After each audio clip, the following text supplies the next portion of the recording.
Maro, que faut-il faire pour pouvoir entrer dans l'AMS? Très bonne question. Alors, quand vous entrez dans l'AMS, bien évidemment, comme j'ai dit, je vous envoie votre contrat. Vous lisez du début à la fin. Vous êtes d'accord pour investir, vous investissez. Vous avez juste à investir et à attendre. Exemple, pour un investissement de 100 000 francs, 2 mois plus tard, vous avez 240 000 francs. Et 2 autres mois plus tard, vous avez encore 240 000 francs. Ce qui fait pour un investissement de 100 000, vous avez un bénéfice de 480 000 francs sur un contrat de 4 mois. Pour cela, vous n'avez rien à faire. Vous avez juste à investir et à attendre.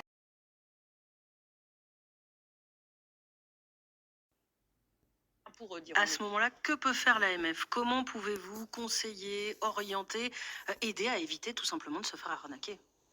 Alors, la première chose qu'on peut faire, c'est de rappeler quelques conseils importants. Il n'y a pas de rendement sans risque. Donc, si vous avez une publicité mirifique qui vous explique que vous allez devenir milliardaire sans prendre le moindre risque, attention, attention. Ensuite, il y a beaucoup d'arnaques. Donc, première chose à faire, un intermédiaire financier s'adresse à vous, essayez de voir s'il n'est pas sur les listes noires de l'AMF. Très important, parce que nous nous inscrivons, qu'on peut trouver en ligne sur notre site, parce qu'effectivement, il y a beaucoup d'arnaques, il y a aussi beaucoup d'usurpation d'identité, mais ça, ce n'est pas spécifique au monde financier. Simplement, là aussi, ce qui a attiré notre attention, c'est que nous avons constaté dans ces études que nous faisons régulièrement, il y a 15% des Français qui disent avoir été victimes d'une arnaque financière. 15%. Et chez ces fameux plus jeunes, les moins de 35 ans, c'est 35%. Donc ça veut dire qu'aujourd'hui, la problématique des arnaques financières, elle est massive. Et que donc, nous devons effectivement, nous, beaucoup monter en puissance pour communiquer davantage auprès de ces investisseurs, leur mettre quelques phares ou quelques warnings ou quelques feux rouges pour qu'ils aient les bons réflexes. Parce qu'après, on ne peut pas mettre une personne, un collaborateur de l'AMF derrière chacun des investisseurs, évidemment. Car tout simplement, nous avons notre trader de la MS qui est légalement en règle. Nous n'avons pas de problème, nous n'avons pas de soucis de ce côté. Ça, pour vous rassurer, avant que j'entre dans la MS, la première question que moi j'ai posée, c'est est-ce que le trader est en règle? Est-ce qu'il a tous ses papiers pour que on puisse investir et sans souci, sans problème? Et oui, effectivement, notre trader est en règle.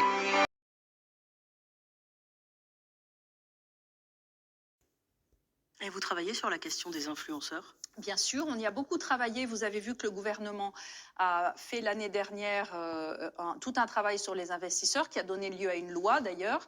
La question des investisseurs, des influenceurs, financiers, que nous appelons nous les fin-influenceurs, elle est très importante parce que ça fait partie des canaux d'information qu'utilisent beaucoup les nouveaux investisseurs et notamment les plus jeunes d'entre eux. Et donc là, on a travaillé avec l'autorité de régulation de la publicité pour faire un certificat de l'influenceur responsable en matière financière pour qu'effectivement, il y ait des principes de base qui soient bien respectés par les influenceurs lorsqu'ils vont intervenir dans un secteur qui est très réglementé et je dirais pour de bonnes raisons. Donc, il ne faut pas y aller sans savoir qu'il y a des règles qui s'appliquent. Et on n'hésite pas à aller voir les listes noires qui sont en ligne sur le site de l'AMF. En tout cas, on se renseigne, on ne s'informe pas forcément que sur les réseaux sociaux. On prend le temps de prendre sa décision, on ne se précipite pas.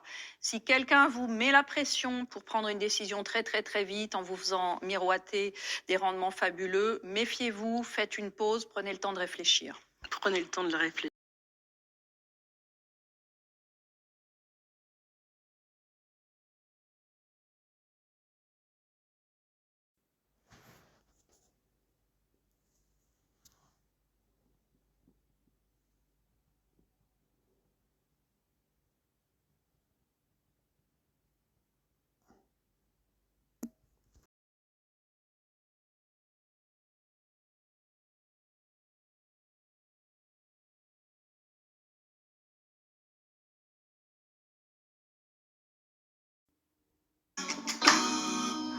Alors que les placements traditionnels rapportent peu, des propositions de trading promettant des gains faciles et rapides explosent sur Internet.